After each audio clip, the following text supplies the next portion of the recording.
안녕하세요. 수요일 아침 굿모닝 RT입니다. 오늘 RT 제목이 황혼이혼 당하지 않으려면인데 어떻게 좀 거북하시죠?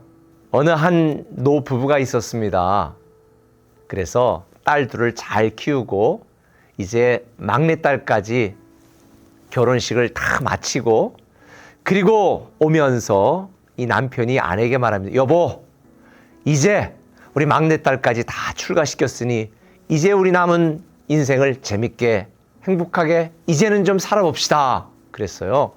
그랬더니 아내가 남편에게 말하는 거예요. 여보, 이제 우리가 할 일 다 했고 막내딸까지 출가시켰으니 우리 이혼합시다. 남자가 깜짝 놀랐어요. 아니 이제 우리가 이제 둘 남아서 행복하게 살 일만 남았는데 웬 이혼하자는 거야? 뭐가 문제야? 아내가 남편에게 말하죠. 당신은 문제가 문제인 줄 모르는 게 문제야. 여러분, 황혼이혼 당하지 않으려면 문제가 문제라는 걸 알아야 되거든요. 그런데 신앙생활도 마찬가지예요. 문제가 문제인 줄 모르는 성도들이 너무 많습니다. 그런 사람 중에 하나가 오늘 본문에 등장하는 거예요. 바리새인이지요. 9절에 뭐라고 말했어요? 자기를 의롭다고 믿고 다른 사람을 멸시하는 자들에게 주님께서 비유로 말씀하신 거예요. 여러분, 문제가 문제인 줄 아는 사람은요, 문제를 해결할 수가 있어요. 근데 문제가 문제인 줄 모르는 사람은요, 문제를 해결할 방법이 없습니다. 특별히 오늘 바리새인들은 따로 서서 뭐라고 했어요? 따로 서서 나는 너희들하고 다르다는 거지요. 자기만의 세계에 갇혀 있는 거예요.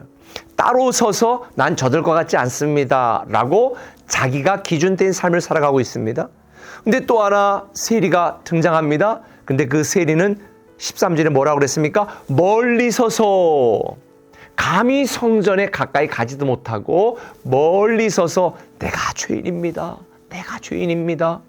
핵심적인 단어들이 다르지요. 바리새인은 따로 서서 나는요 저들과 같지 않아요 라고 말하는데 세리는 멀리 서서 나는 죄인입니다. 세리는 나쁜 인간이었어요. 사람들에게 지탄받는 비난받는 사람이었습니다. 그런데 더러운 의인이었고요. 바리새인은 나는 거룩하다, 나는 의롭다고 생각했습니다. 근데 주님 보실 때는 의로운 죄인이었습니다. 우리가 신앙생활을 잘 하려면 우리 기준의 삶을 사는 것이 아니라 주님 말씀 기준의 삶을 살아야 됩니다. 내가 누구인지 아는 것 굉장히 중요합니다. 전투기 조종사들이 하늘에서 전투기가 여객기는 그냥 반드시 가지만 전투기는 막 돌기도 하고 회전도 하고 막 이러잖아요. 근데 이런 과정 속에 전투기 조종사들은 절대로 자기의 감정이나 자기의 오감을 믿지 않는다고 그래요. 뭐만 봐요? 계기판만 본다는 거예요. 자기 오감으로는 지금 바르게 날아가고 있는 것 같은데 전투기가 뒤집혀서 날아갈 수도 있고요. 그래서 반드시 계기판을 봐야 지금 수평인지 수직인지 거꾸로 가고 있는지를 판단할 수 있다는 거예요. 오늘 많은 사람들이 신앙생활을 자기의 경험, 자기의 지식, 지금까지 자기들이 다녔던 교회 전통적인 기준 안에서 생각하는 분들이 많습니다.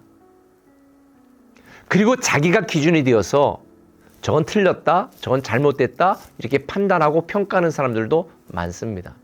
근데 여러분 꼭 기억하셔야 됩니다. 내가 주어가 되면 안 돼요.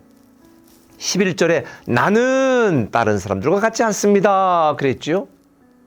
신앙은 내가 주어가 되는 게 아니에요. 13절에 세리는 뭐라고 그랬어요? 하나님이요 나를 불쌍히 여기소서. 세리에게 있어서의 주어는 하나님이었고 바리새인에게 있어서 주어는 내가 나였습니다.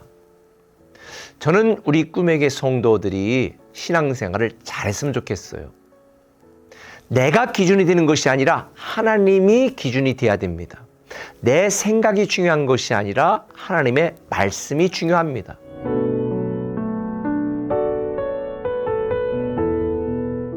제가 목회를 하면서 교회 성도들을 보면 자기들이 지금까지 알고 있었던 생각으로 예를 들자면 학교 교직에 오래 있었던 분들은 그 선생님의 기준으로, 공무원들은 공무원 했던 그 기준으로, 사업했던 분들은 사업했던 것을 기준으로, 그런 기준으로 목사님 목회 그러면 안 돼요. 교회는 이렇게 끌어가야죠. 이렇게 하는 분들이 참 많아요. 얼마 전에도 한 분이 다른 곳으로 가면서 목사님 목회 그렇게 하면 안 됩니다. 이러면서 했던 분이 계세요. 그런데 저에게 장문의 문자를 보냈더라고요. 주의 종을 경외하지 못했고 내 생각으로 교만함을 했던 것을 용서해달라고. 여러분, 신앙생활은요, 내 계획, 내 생각, 내 인생, 내 욕심에 하나님을 끌어다가 붙이는 게 아니에요. 그거를 우리는 일명 기복신앙이라고 하는 거고요.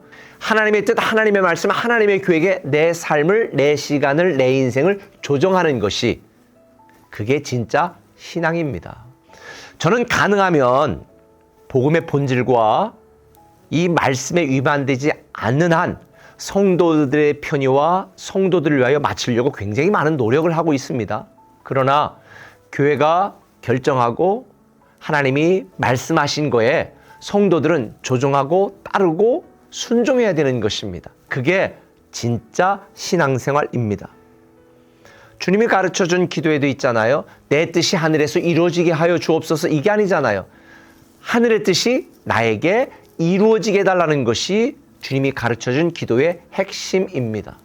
신앙생활을 잘하려면 나에게는 문제가 문제인 걸 알아야 됩니다. 문제가 문제인 줄 모르는 사람은요, 진짜 문제입니다. 요즘 코로나 시국에 이혼율이 좀 줄었다는 통계가 있어요. 초기에는 늘어났는데, 초기에는 서로 같이 있는 시간이 많아지다 보니까 싸워서 이혼율이 늘어났대요. 그런데 요즘 2년이 계속되면서 이혼율이 오히려 좀 줄었다는 거예요. 왜 그럴까요? 같이 살다 보니까 쫓겨나거나 이혼당하면 어디 갈 데가 없잖아요. 그러니까 참고 사는 거죠. 여러분, 부부간에도 이제 내 주장하지 마시고 상대의 목소리에 귀를 좀 기울이시고, 상대가 좋아하는 걸 하고 상대가 싫어하는 것을 하지 않는 여러분이 됐으면 좋겠습니다.